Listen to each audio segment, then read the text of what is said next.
Alright, so you got this girl, right? And she lives in the projects in St. Louis, right? And she's black. And she's about 17 years old. And her name's Donzetta, right? So Donzetta, she has an auntie named, Aunt May. Now, let me explain what Aunt May looks like. She's like heavy set. She's like in her 50s. She's like 54, and she's always known in the family to know how to cook really, really good, right? So, fast forward, some months, and Aunt May's husband died. His name's Fred. He was like a construction worker. Like he's a dude. He do construction, just any hands-on thing. And word was, they was driving back from, wherever, and and it was really rainy outside, so the car sped out of control, and they smashed into a pole, and he flew through the window or whatever. But she was in the hospital for like, 4 months, and she got out. And everyone was speculating, how rumors are in the hood, oh, she killed him, she got him set up, and but what it really was, what the rumor that everybody was really saying and everybody was stuck with, was that she was the one arguing, and she kept grabbing the steering wheel, and that's how it flew out of control, and they start spinning, and he flew out the window. So they found that odd, but some time went by.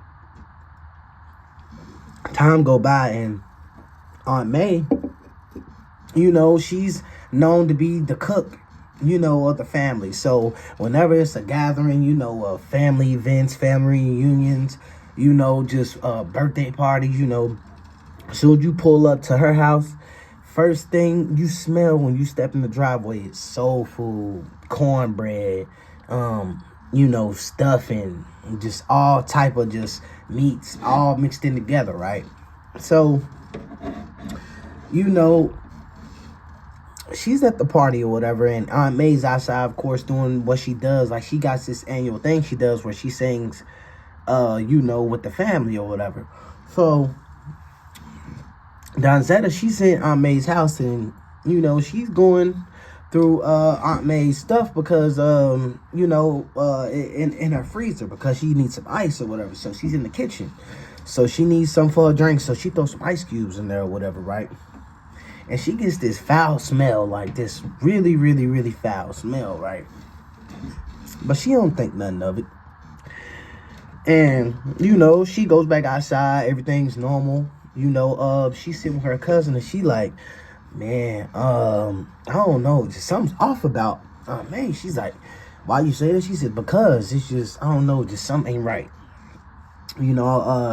Why is her husband always coming up dead every time they get into a disagreement, and she always wants her grandkids to stay the night? I'm not staying the night over here. Shoot, I might come up missing next. So, because now let me give y'all a little rundown. Aunt May had 4 husbands that died mysteriously, but the last one she had, which was Fred, he's the only one that got found. The other ones just mysteriously went missing.